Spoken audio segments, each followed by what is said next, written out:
Hey guys, it's Rena. Welcome back to my channel. So I'm filming a couple of videos today, so if this makeup looks familiar, that would be why. So I have a review video on the Anastasia Beverly Hills Aurora Glow Kit. So I initially didn't think that I needed this palette, I suppose is the best word. Because I definitely wanted it, but I didn't think I needed it. Until I saw J Kiss's video, and J Kissa is a great YouTuber. If you haven't watched her videos, she's a lot of fun. I like a lot of things about her. She's just very real, I feel like, and I don't know. I like the fact that she doesn't wear foundation, even though I do a lot of the time. I really like the fact that she doesn't necessarily adhere to like typical beauty rules of YouTube, you know? So anyway, she did a review video with swatches on her face of these, and I just was like, wow, that changed my entire perspective on this palette, and I ended up getting it. Also, my first Dungeons & Dragons character was named Aurora, and so I kind of felt a little attached in that way. So this is $40 as is standard for Anastasia Beverly Hills Glow Kits. This palette, you get 6 shades. Just in a cardboard packaging. It's really beautiful packaging. It has just this gorgeous holographic lettering with purple and like pinkish holographic cardboard. And on the back just gives you all the information of the ingredients and all the goodness like that. And it says metallic powder highlighters for intense luminosity. Complementing shades can be layered together to brighten cheekbones and decolletage, I cannot say that word, or worn separately over eyelids, brow bones, and inner corners of the eye. So these are really versatile. I would also add, you could probably wear them on your lips, just as a little touch in the center, because they're really fun like that. I didn't think I needed it because I had Moonchild, and after seeing comparison swatches and seeing how they actually wear on the face, they are quite different. So I'm just going to go through the shades, tell you guys how they apply, what I really think of them, and how they hold up to Moonchild. I should have brought that one over with me, but I have a review video of that one if you want to go check it out. And there are a lot of comparison swatches available right now. So I'm just going to go through and show you guys the colors. This is Eclipse, and this one is like an orangey sherbet shade. I just think this is absolutely beautiful. I never would have thought of using an orange highlighter, but it's so great. And it's not even coming across too orange on here, but it's like an orangey color with a pink sheen, and I just think it's so stunning. It applies so smooth to the face, and it just has a hint of that orange and a hint of the pink, but it's like not too overwhelming or anything. The next one is Luna, which is right here. They're also just so soft, like very, very finely milled and soft.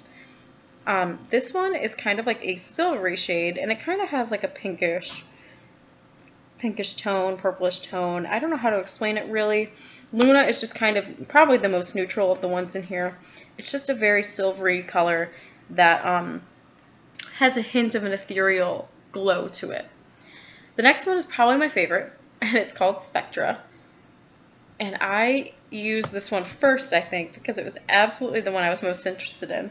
It's this beautiful purple gray pink shade. I know that sounds crazy, but I hope you can kind of see what I'm talking about. Like if I shift it this way, it looks gray, then you get purple and a little bit of pink, and it looks like in the pan like it would be so dark, but it's not, and it applies beautifully. It just has the most beautiful purple glow without even being as harsh as like Purple Horseshoe from Moonchild.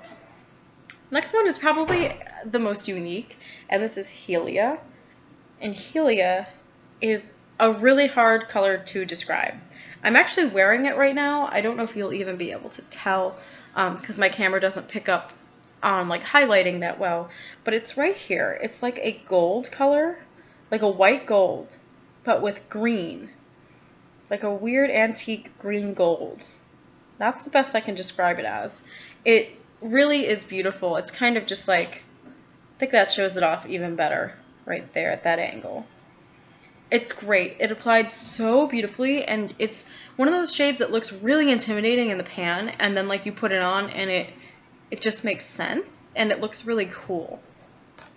So next one is Orion, and it's this beautiful bold turquoise shade. This is definitely more blue than the blues in Moonchild, because the blues over there were definitely more like white with a blue shift. So this is Orion. And I will say this is the one that was the hardest for me to actually work with, just because it definitely looks blue. It's pigmented, and it looks blue on your face. I think this might better suit ladies with darker skin tones, ladies or gentlemen with darker skin tones, whoever wants to wear highlighter, really. I think it would complement like those darker skin tones better. For me, it kind of looks almost bruisish, just a little bit, and I need to just work on applying it a little bit better. Maybe this is better as like an eye shade for me, or a lip topper, but as a cheek highlight for me, it just looks a little too rough on me, but it's a beautiful shade. It's absolutely gorgeous, and it has such a beautiful luminosity. And the last one is Lyra, or Lyra, but I think it might be Lyra. I'm not sure. This one is also gorgeous. This is another orange. I was happy to see two oranges because I don't have any oranges in my collection. So this is a deeper kind of orange. I hope you can see it, with a stronger pink shift than Eclipse. So I would say this and Eclipse would work really well together if you were putting it over like a black base on your eye or something like that. Or if you wanted to do like a gradient lip over like an orange lipstick. Gorgeous. So formula-wise, these are pretty close to the other glow kits. I only have Moonchild, so that's the only one I can personally compare it to. These are a lot smoother. The Moonchild glow kit has a little bit of a chunky, rough texture, and it has a little bit more fallout, where if you like apply it to your cheeks, you might have glitter fallout. This one does not have that. It's very smooth. It feels so buttery to the touch, and you get just the right amount of product on your brush, where if you want to add more, you can, but it's definitely more buildable. It's not like you swipe it and there's too much on your brush, you know. They apply so beautifully, and I love it.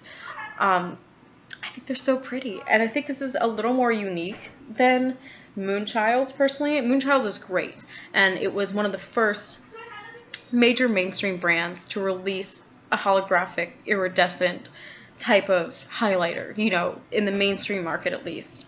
So it was unique in that way, where it was like, okay, finally, you know, mainstream brands are starting to see what's up.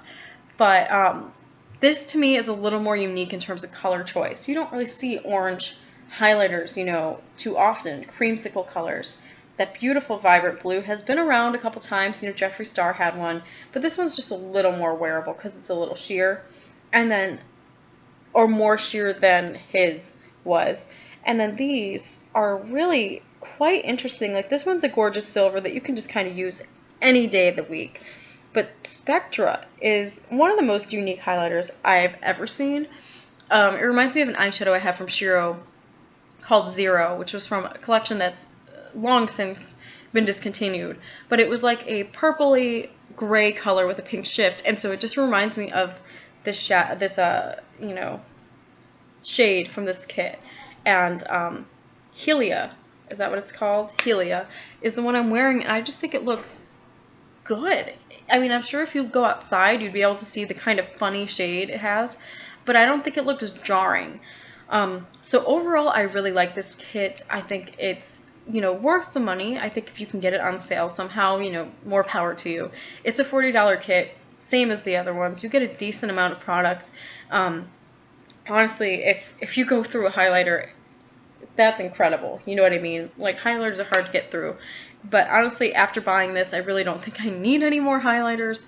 Knock on wood, right? But, you know, anyway, I like this one. I love the packaging. I like the concept. I assume it's supposed to be like the Aurora Borealis, which I think they've definitely captured in these selections. I remember Jay Kissa said that these were a little more opaque and pigmented, and I can see that because I think the other ones in the Moonchild Glow Kit were like over white bases for the most part, besides Purple Horseshoe. But I just think that this is a great complement to that, and this fills in the colors that the other one did not have. So I think if you have the Moonchild Glow Kit, you don't need this one, but they complement each other nicely. And if you use colored highlighters often, this could be something that you might want to, you know, check out. I think a lot of these colors are great summer shades. So is the Moonchild Kit, and I still use that one. Like, even though I've had this for like 2 weeks, I still use my my Moonchild one often. So it's not like this replaces that for me. I think they're great, and I think they all work nicely. This is just a little different, and I actually think, I know people have said that this one's a little more intense than the other one. I think that this one's a little more approachable. Besides that blue, if you cover up the blue, I think they're a little more approachable than the Moonchild, which has like that vibrant green and, you know, a purple shade. So this one I think is a little bit more commercial in a way, but also more unique, if that makes any sense. So I hope you guys enjoyed watching the review and swatches. I know my swatches are a little bit washed out, but hopefully you can see just the gorgeous sheen that they have. I love them overall. I probably don't need any more highlighter for the rest of my life, really. So anyway, I can't wait to use this in like looks and, you know, trying it out over lipsticks. I think it's going to be really fun to experiment with this palette. So anyway, I will talk to you guys later, and yeah, bye.